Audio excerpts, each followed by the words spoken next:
Don't worry, I have come fully prepared this week. Windows open, fan on me exactly, and hey, I've even got myself a glass of water. There we are. Slightly room temperatured though. But nevertheless though, I have actually got some movies to talk about this week. How many films have I got actually since I last did a movie wrap up? 1, 2, 3, 4, 5, 6, 7, 8, 9, 10. Oh wow. 11 movies to talk about. Anyway, why am I still stood here talking to the camera when really I should be talking about movies? Welcome to this week's episode of the Movie Wrap Up. Let's get it started. You're watching Steve's Movie Wrap Up, episode 28. The first movie we will be reviewing in this episode is Sting. So the first movie is actually quite positive, to be honest. It's the movie Sting, which I gave 3 stars over on Letterboxd. And Sting has been on my watch list for quite a while, and the trailer made me want to give this movie a watch, and I have now seen it. So what did I think of it? Well, I'll be honest, there was some funny moments of dialogue or moments within this movie which I really did enjoy and genuinely found funny. I don't think this was trying to be a comedy. I think if it was more aiming to be a horror, but I shall put this in the horror/comedy genre, but I didn't mind having the odd few laughs here and there. They did kind of remind me of Charlotte's Web, but a horror version of it though. We have the character of Charlotte who sees a spider walking around the back of her hand when she breaks into her grandma and auntie's apartment, who by the way live in the same building block as her and her family. And see, I still don't get why she broke into her grandma's apartment when she could have easily just knocked on the door.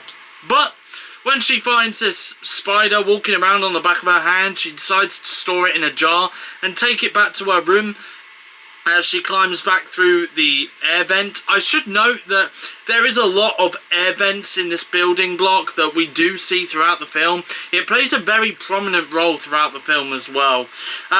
It's a little bit of a sad story as well, because Charlotte has a grandma who sadly suffers with dementia, and Charlotte's mum is looking after her alongside her auntie as well. Charlotte's dad walked out of her life a few years ago too, and that is explored slightly as Charlotte's mum previously revealed to her that her dad lives in Thailand, which we later in the film learn that's not true. But when Charlotte learns of this though, she's understandably upset as to where her dad actually is.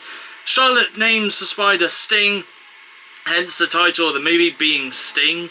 Now, that's what I don't get, is why call the spider Sting? I mean, if it was a bumblebee, then that would be understandable. As for a spider, it just seems like an odd name. But Sting is a special spider though, because Sting seems to grow an awful lot when eating various different things, regardless whether it's a bug or a bird, maybe some fish, maybe some humans. The gore in this was pretty decent, I thought, and I also thought that the character development from all the characters involved in this film were also pretty great, and some characters were likeable and others were unlikable, which I enjoyed. I do think, without giving anything that happens away towards the end of this movie, but I do think this does set itself up for a sequel, so it'll be interesting to see if this film does get a sequel or not. I really hope so, as I would like to see where the story goes next. I would happily rewatch this movie again, and I would happily buy this movie when it becomes available on digital later this year. I know this movie won't be everyone's cup of tea, but for me though, I really did enjoy this and would totally recommend this one as well. Turtles All the Way Down. So Turtles All the Way Down, I gave 3.5 stars over on Letterboxd. So Turtles All the Way Down is based on a novel which for me I didn't know about until I watched the movie, and I'll be honest, I don't really often read books, so even if I was a bookworm, it would have been interesting to know if I had read the book that this is based on. But what I will say though is this film is actually rather different and something rather original, which I really loved about this film the most. It does tell the story of a young girl who is currently going through mental health, like thought spirals, for example, and also suffers with OCD as well. So we do get an insight into what the thoughts are that she is having, and the thoughts that she does have are quite interesting. It does affect her friendships, it does affect her family, and it does affect her relationship with her boyfriend as well. Like for example, when she is with her partner, her mind goes into overdrive as to whether to kiss him or not, because of the germs that he could be carrying or potentially carrying, and what will happen if she catches his germs. She questions the things like, will I get sick if I kiss him? And then she kind of answers that question in her mind. A part of her saying, yeah, go ahead and kiss the guy, but the other part of her has reservations about kissing him. It's the same with her friendships, especially with her best friend. Along the film, we do see them get into arguments, but I'll be honest, as well, it's not just the narration of her thoughts that we do see her thoughts on walls, for example, and what she's thinking at the time when she's at various different places or various different environments, which again I thought was a really awesome idea and kept the movie itself rather fresh and interesting. I don't really think we often see stories being told regardless of whether it's on the big screen or small screen, of people who do suffer with OCD. So seeing this being adapted into this story was great. I think the only time I have seen OCD being told in a storyline is through a couple of British soap operas over the years, but even though they don't really tell the full picture, whereas this movie, it did have this centered at the heart of the movie, which I did like. I think that the dialogue in this was great. It was a well-paced movie and had enough room to tell the story of the movie, which I thought was great, and had a perfect running time to tell this story, with the running time being 1 hour and 51 minutes. And I thought that the music went perfectly well with the movie as well. So the music composed for it fitted rather perfectly for most of the scenes. OCD is something that can affect people in their daily lives and does take a toll on their friendships, relationships, and their own mental well-being. So seeing this story being told was great, and I would like to see similar stories being told in this kind of way in the future of filmmaking. The movie was directed by Hannah Marks, who I have never heard of as a director before, and haven't seen any of the director's previous work.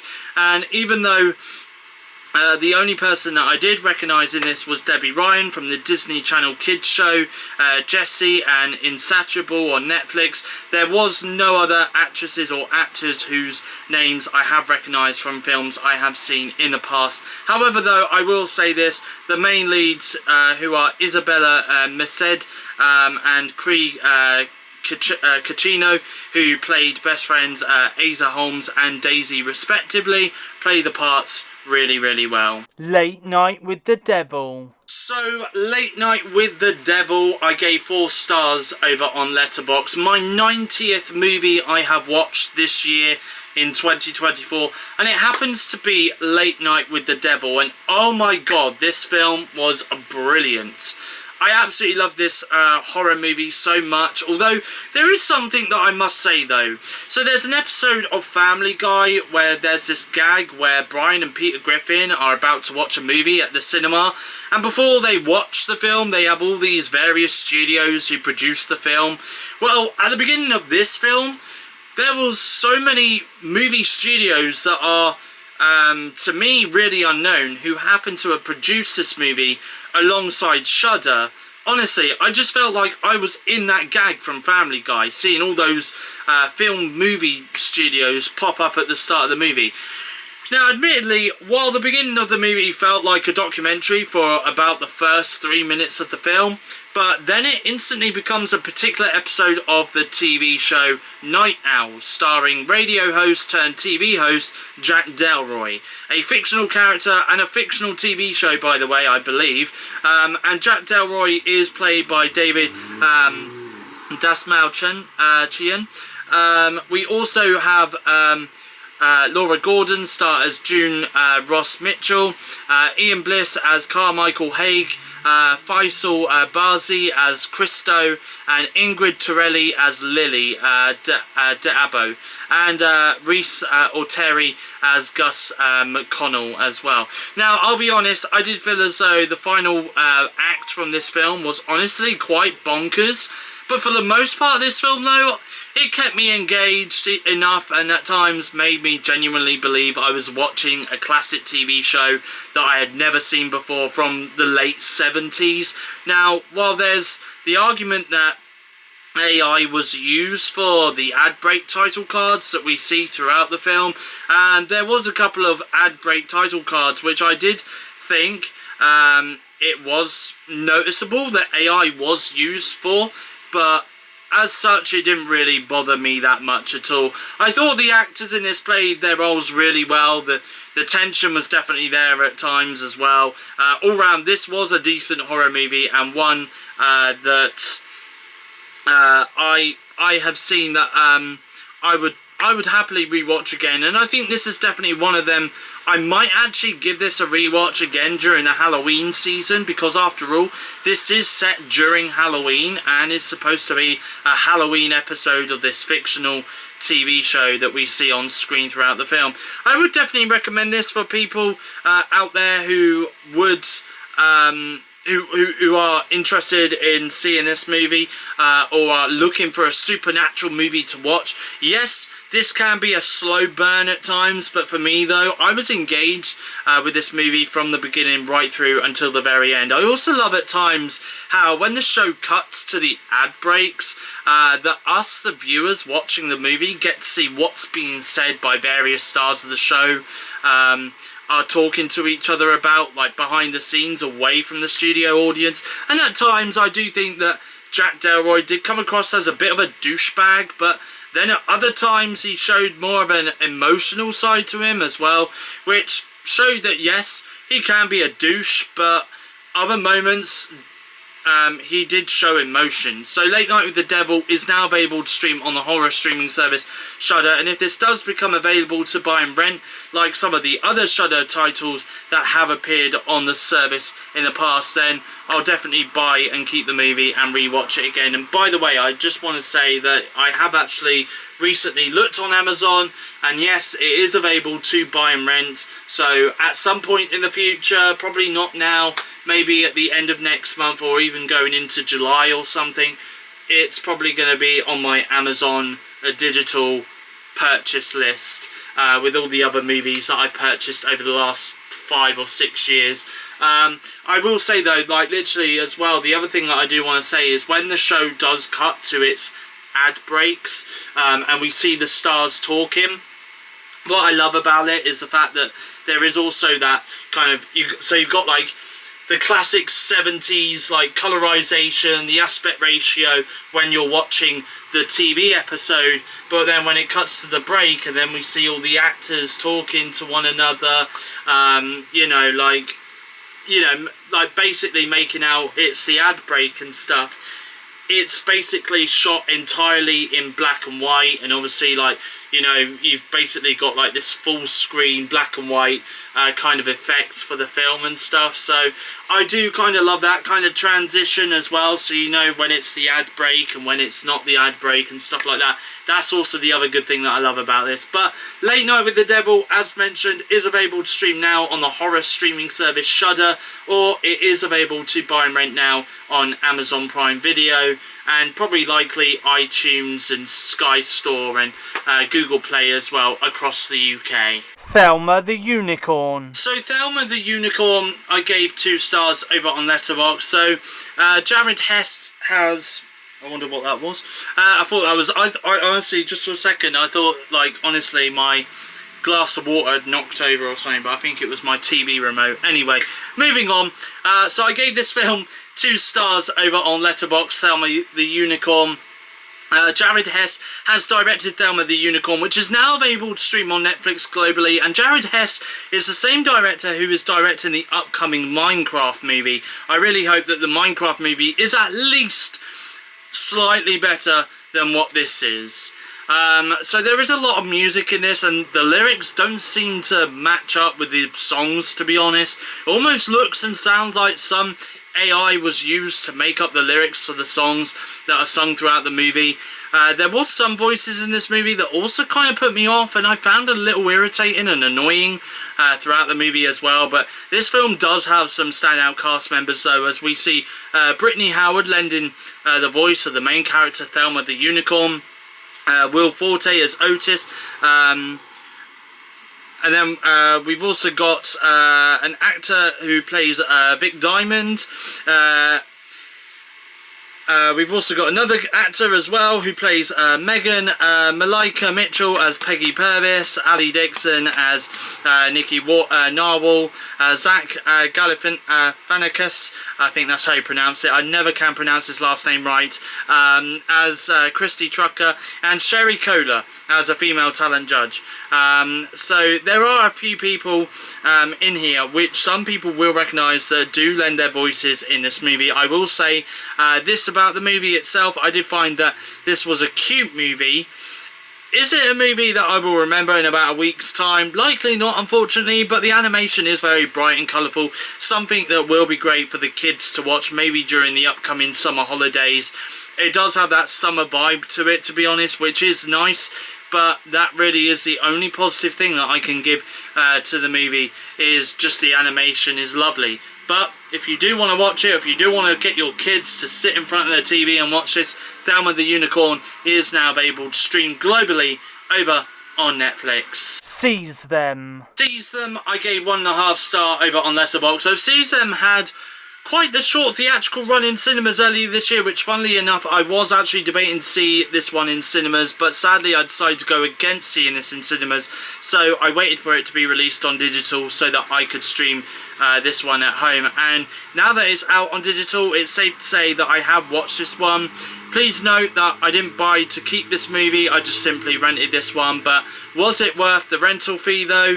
Quite honestly, it wasn't. The tagline for this movie is, it wasn't. The tagline for this movie is that it sucks to be Queen.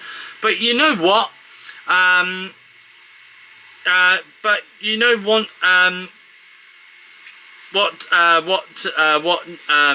what does suck? Well, me watching this movie, because honestly this didn't really do anything for me. So the plot of the movie is about an arrogant queen who becomes a fugitive in her own land after being overthrown by a charismatic revolutionary, and she must face hardship and danger as she embarks on her voyage to win back her throne.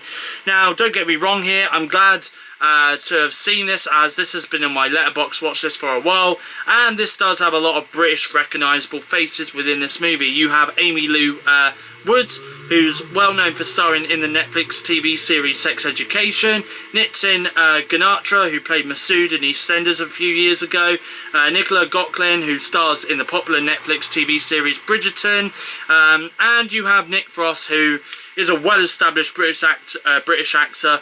You may have seen him in the Cornetto trilogy. He's been in plenty of other British movies over the years too, and I'm not gonna lie, I only stuck around for the duration of the 1 hour and 30 minutes running time, just solely because I thought Nick Frost's character was rather funny. I know that period dramas aren't usually my kind of thing, and so therefore I had a feeling this wasn't going to be a movie for me, sadly. But at the same time though, I can appreciate this movie for what it was trying to do. But at times though, I did feel as though this film was originally going to be a family-friendly movie because of the way how the characters are talking and the way how the music composed for this movie is also done as well. It just feels like this was supposed to be a family-friendly movie, but then in the end they decided to add a few expletive words in here and a little bit of violence, which by the way didn't work well for me. The violence didn't anyways, but as I said, the only character who really stood out for me out of all of them was Nick Frost's character, and that's pretty much it. Can I also just talk about the costumes and the wigs? Amy Lou Wood's character, who is mostly the lead in this,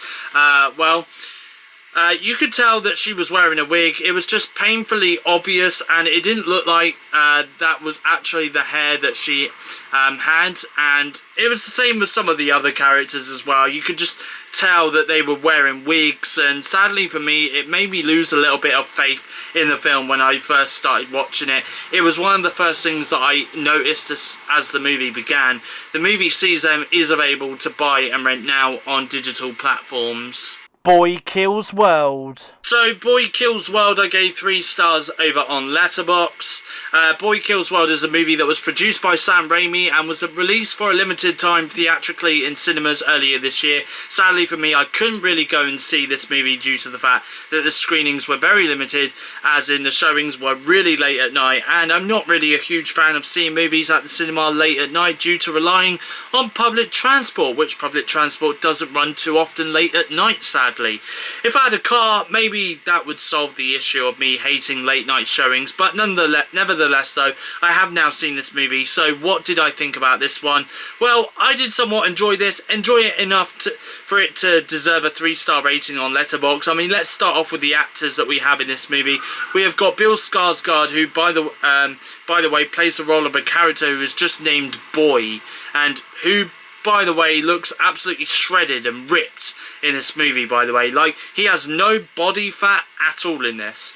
You could probably grate some cheese on his abs in this movie too. And you also have Jessica Roth in this movie as well, who I previously know for playing a main lead role in the Happy Death Day horror movies, so it was nice to see her do another project. And I think Jessica Roth as an actress needs to be in more movies. I'll be honest, she is a great actress. And you also have a voiceover throughout the movie who is voicing Boy, who doesn't talk, by the way. So if you're expecting Bill Skarsgård to speak in this, he doesn't. He's just here for the action. But H. Jon Benjamin does the voice of Boy, who a lot of people will recognise his voiceover work in the TV series Archer and Bob's Burgers. It honestly felt like Bob Belcher was just narrating this movie for me all throughout its running time.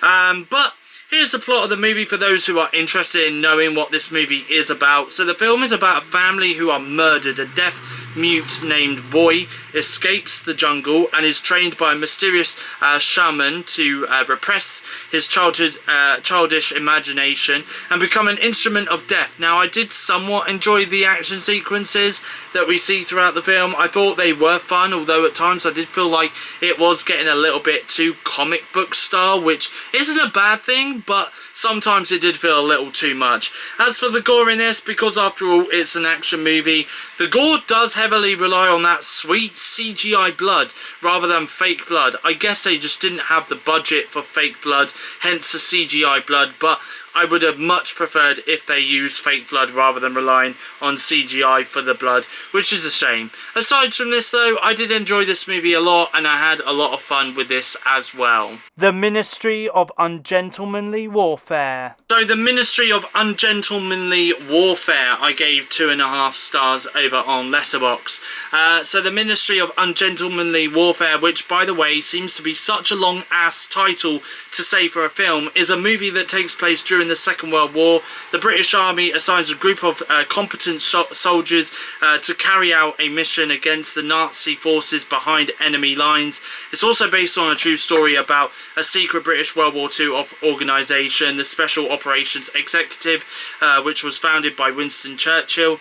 Their irregular warfare against the Germans helped to change the course of the war and also give birth to modern black operations. Now, I won't lie here, I did think that the action scenes in this and the shots being fired at various different characters was also really good. However, for me, there's something about this movie that I just can't help but didn't enjoy. It might have been the fact that this movie was 2 hours to be precise, and sometimes at times for me anyway, it did feel like it's running time, and I felt like I was just distancing off and feeling a little bit distracted whilst watching this movie. The actors did do a decent role at portraying the roles that they had in this movie, and there's some recognisable faces in this as well, as you have the likes of Henry Cavill playing Gus March Phillips, Alan Ritchson as Anders Lassen, and Henry Golding as Freddy Alvarez. The movie is directed by Guy Ritchie, so the director is a pretty well-known director. The only films I have seen of his previous work is The Covenant and Operation Fortune, and they were somewhat decent, but this one, sadly for me, wasn't as great as I was expecting it to be, but I can still appreciate the story it was telling and the actors' efforts that they did making this movie possible. You Can't Run Forever. So, You Can't Run Forever, I gave 1.5 star over on Letterboxd. I remember seeing the trailer for You Can't Run Forever a few weeks ago, and it did look like something that was going to be edge of your seat and intense, especially as J.K. Simmons stars in this. But was it as good as the trailer made it out to be? Well, it started off tense, and it definitely seems to belong in the thriller genre, but then within the second half of the movie it seems to fall flat, unfortunately. You Can't Run Forever is a movie about a teenage girl who suffers with anxiety due to a tragic event from her past and finds herself hunted through the woods by a sociopath on a murderous rampage. Now, while the plot does sound like a pretty decent premise, and trust me, it is a decent premise for a movie, but sadly though for me, the second half of the movie is what disappointed me the most, unfortunately. Every time I see J.K. Simmons and hear his voice, he just reminds me of Omni-Man now in the TV series Invincible on Prime Video. Beforehand, I'd always think of him as the newsreader from the Spider-Man movies, but now he just reminds me of Omni-Man from Invincible. Excuse me, I'm just burped, so sorry. Here's another fun fact for you. Excuse me, again, burped. Here's another fun fact for you. The director who directed this movie is Michelle Schumacher, who happens to be J.K. Simmons' wife. So there is that as well. There is one scene in particular which I won't spoil too much in case any of you are planning to see this. The character that J.K. Simmons plays, called Wade, who is on the murderous rampage, is in a car and has killed someone. I won't say who, but he hacks into the person's phone and basically jerks off to the victim's partner, who in the photo is wearing a bikini. A little bit disturbing, I know. Lord of Misrule. Lord of Misrule, I gave 3 stars over on Letterboxd. Even though this movie was released in 2023, I have decided to put it under my movies in 2024 list on Letterboxd, as it was released in the UK, at least on physical media in 2024. But I have now watched Lord of Misrule, which happens to be a folk horror, and I have known about this movie for a while, and I've had it on my watch list for a while. But now that I have given this a watch, was this worth a watch? Well, for the most part, it was. So as I mentioned, this movie is a folk horror, and like most folk horrors that you may or may not have seen before, it does do a lot of things that many people who are into folk horror have seen before. It doesn't really do anything original, and I will be honest that all the build-up that we see throughout the film makes the third act feel quite underwhelming, unfortunately. If it didn't make it underwhelming, then I think my rating for this movie would have been a lot higher, I reckon. Lord of Misrule does at times make itself feel quite predictable, and also feels quite familiar in some aspects, although there are some standout performances in here that I think viewers who watch this will enjoy watching. Tuppence Middleton and Ralph Ineson are definitely the standouts in this movie, as they play the characters of Rebecca Holland and Jocelyn Abney respectively. The set pieces and even the costumes are also pretty awesome to see as well. The music scoring was pretty creepy, and at times the movie does come across as quite creepy to watch, which I did enjoy. The movie is directed by William Brent Bell, and the running time that comes with this film clocks in at 1 hour and 42 minutes. Lord of Misrule is available to buy and rent on digital platforms, and is also available to buy on physical media as well. So If I gave 2.5 stars over on Letterboxd. There was a part of me that loved If, and there was another part of me that didn't like it. The movie is directed and produced by John Krasinski, and stars John Krasinski as well as some other famous faces, including Ryan Reynolds, Fiona Shaw, Steve Carell, Emily Blunt, Awkwafina, George Clooney, Bradley Cooper, Keegan-Michael Key, Bill Hader, Amy Schumer, Maya Rudolph, Sam Rockwell, Brad Pitt, Matt Damon, and Phoebe Waller-Bridge. So there's a lot of recognisable actors that you'll recognise within this movie, although most of them tend to lend their voices for the CGI characters that are within this film. Now, the plot for the movie seems to be rather basic, as it's about a girl named B as she discovers that she can see everyone's imaginary friends and embarks on a mission to reconnect those imaginary friends to the kids who so happen to have forgotten them, partly because they have grown up and are no longer kids and believe in imaginary friends. Now, I'll be honest, while the premise does play it safe, because after all it's a kid-friendly movie, but it also has some jokes in there which some adults will get and understand, which is nice. So therefore this is basically a movie that anyone of any age can watch. If they're looking for a safe, family-friendly movie to enjoy, then this is one of them.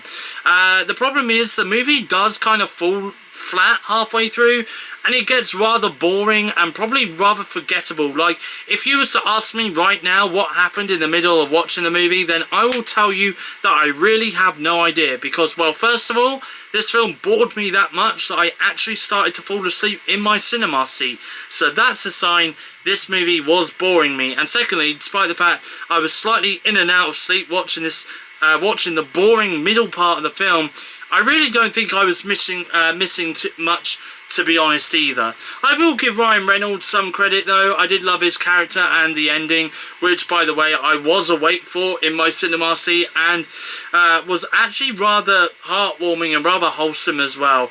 Is this a movie that I would happily watch again? Well, if I had a child and the child said they wanted to watch this movie, then sure, I'll watch it with them, but likely will end up falling asleep halfway through the film like I did in the cinema. But as for watching this one again by myself, well, quite frankly, I don't think I will, I'm afraid.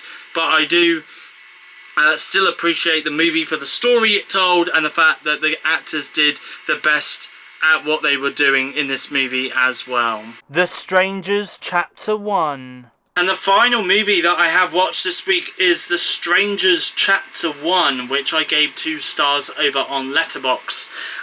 Now, The Strangers Chapter 1 is the first chapter in a 3-part story, with Chapter 2 being released in the second half of 2024, and then the third and final chapter in the story being released at the beginning of 2025. I have also heard rumours that the movie itself is actually 4 hours long in duration, so it's likely that we may see a 4-hour director's cut being released either on digital or on physical media at some point in 2025 once we have seen all 3 of the movies. Now, I'll be honest with this one. Earlier this week I was in 2 minds about seeing this. One minute I was like, yeah, sure, let's have a double back-to-back feature watching If and then The Strangers. Then I cancelled seeing The Strangers. Then I decided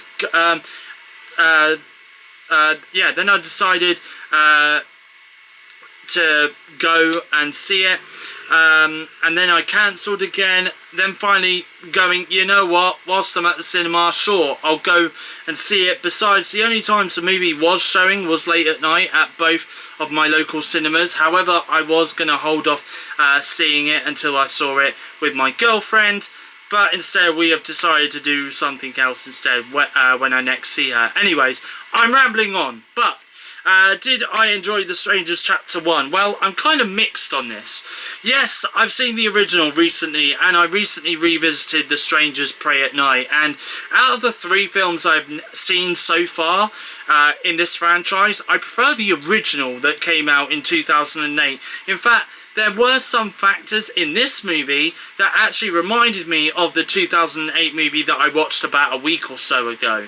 Now, question is, do you need to see the first 2 movies to understand The Strangers Chapter 1? No, you don't, because this is either a reboot or a remake, one of the 2 anyways. So if you haven't seen the first 2 movies, then don't worry, you can still watch this one without seeing them too. It doesn't make much difference, and besides, I thought that the first 2 films in the franchise were separate stories anyways, so they weren't connected in any way. But the next question is, will you need to watch Chapter 1 to understand Chapter 2 and Chapter 3?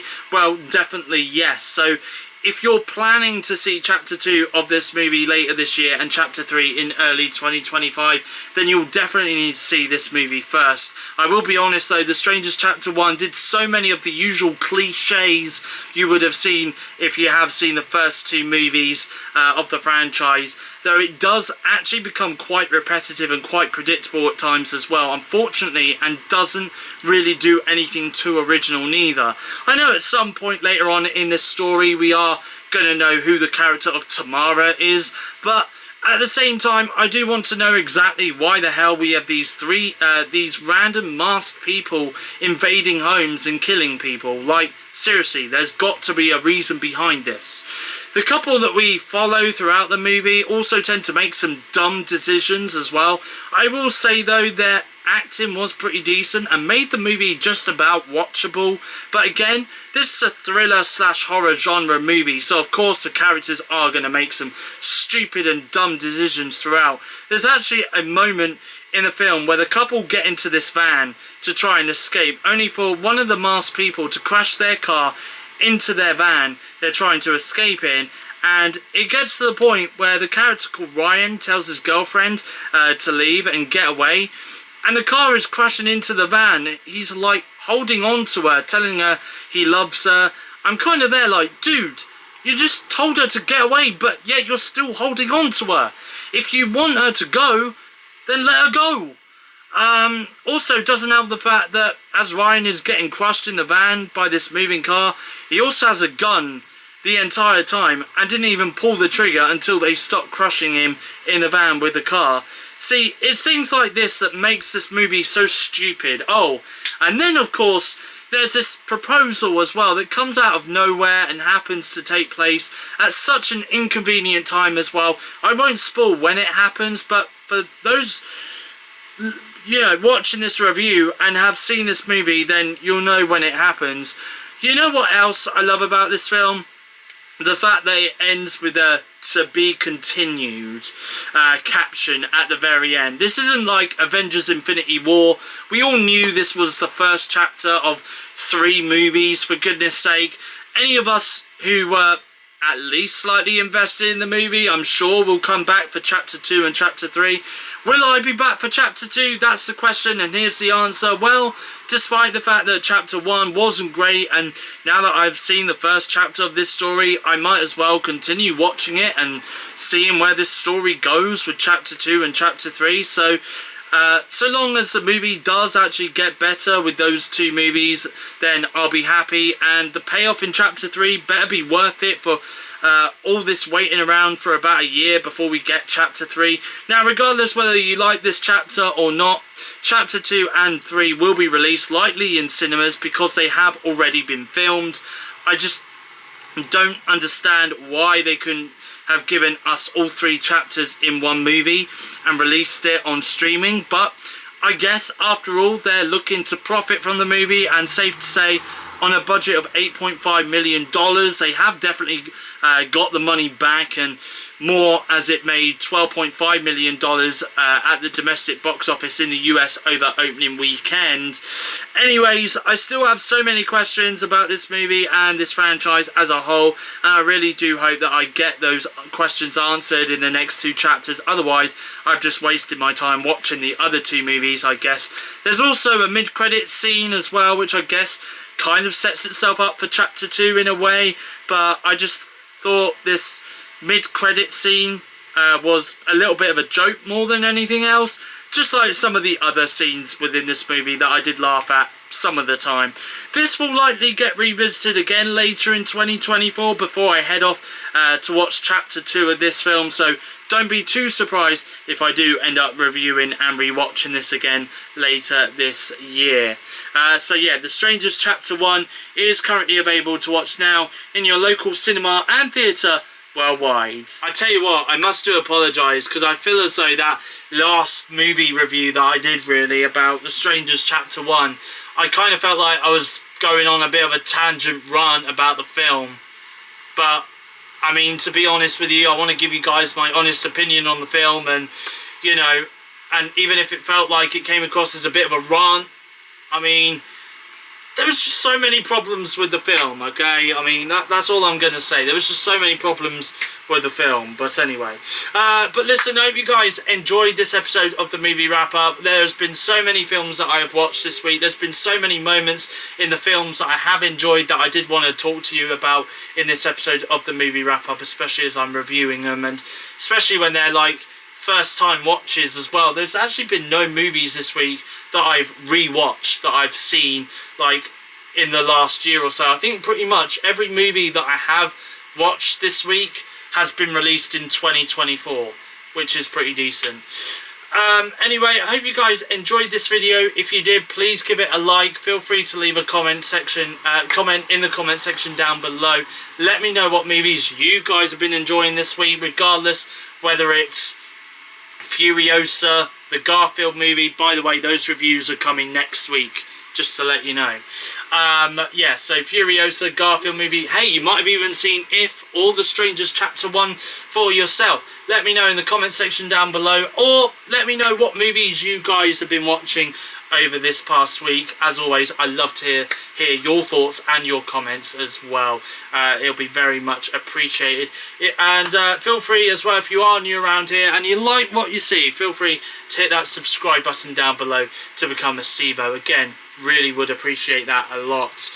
So your next YouTube video will be out tomorrow, Monday the 27th of May 2024, which will be my weekly vlog episode. That's going to be out at 4 PM UK time. But from me for now though, it's goodbye. Thank you for watching, and I'll catch you guys again in my next YouTube video.